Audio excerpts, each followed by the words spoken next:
মাছ ও কাঁচা সবজির দাম মধ্যবিত্তের নাগালের মধ্যে থাকলেও মাংসের দাম এখনো আকাশ ছোঁয়া। যশোরের বড় বাজার ঘুরে দেখা গেছে মাছ ও সবজির দাম তুলনামূলক স্থিতিশীল রয়েছে।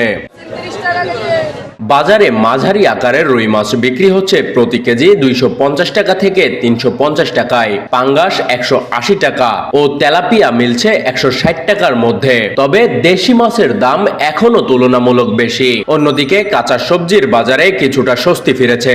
আলু বিক্রি হচ্ছে প্রতি কেজি 18 টাকা, শসা 40 টাকা, বেগুন 35 টাকা এবং টমেটো বিক্রি হচ্ছে 20 টাকা কেজিতে।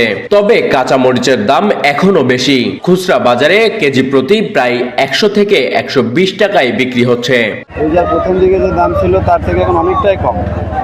এখন মোটামুটি বাজার করে স্বস্তি আছে। শুরুর দিকে একটু বেশি ছিল, সে তুলনায় এখন মোটামুটি কম আছে দাম। ব্যবসায়ীরা বলছেন বাজারে সবজি ও চাষের মাছের সরবরাহ বাড়ায় দাম কিছুটা নিয়ন্ত্রণে এসেছে। রোজার আগে যে দাম ছিল তার তুলনায় অনেকখানি দাম কমে গেছে, মানে আর কম বাড়বে না, দাম এমনই থাকবে, আরো কমবে, মানে চাহিদা কম মালের। একবার মাছের দাম আগেও যা ছিল এখনো তাই, রোজা এবং ঈদ উপলক্ষে যে বাড়বে এই ধরনের কোনো কিছু হয়নি। তবে মাংসের দাম এখনো বেশি থাকায় মধ্যবিত্ত পরিবারগুলোকে হিসাব করে বাজার করতে হচ্ছে। রোজার মাস অনুযায়ী একটু বেশি মনে হচ্ছে, একটু কমলে আমাদের জন্য ভালো হয়। সবকিছুর দাম ব্যবসায়ীরা বাড়ায় দেয় রমজান মাসে, তাহলে মধ্যবিত্ত জনগণগুলো কি করে কিনে খাবে? মাছ ও সবজির দাম এখনো কোনোভাবে মধ্যবিত্তের নাগালের মধ্যে থাকলেও মাংসের বাজার যেন সাধারণ মানুষের হাতের বাইরে চলে যাচ্ছে। ক্রমাগত দাম বাড়ায় অনেক পরিবারই খাদ্য তালিকা থেকে মাংস কমাতে বাধ্য হচ্ছে।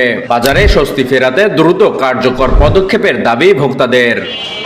সাকিন হোসেন, সুবর্ণভূমি, যশোর।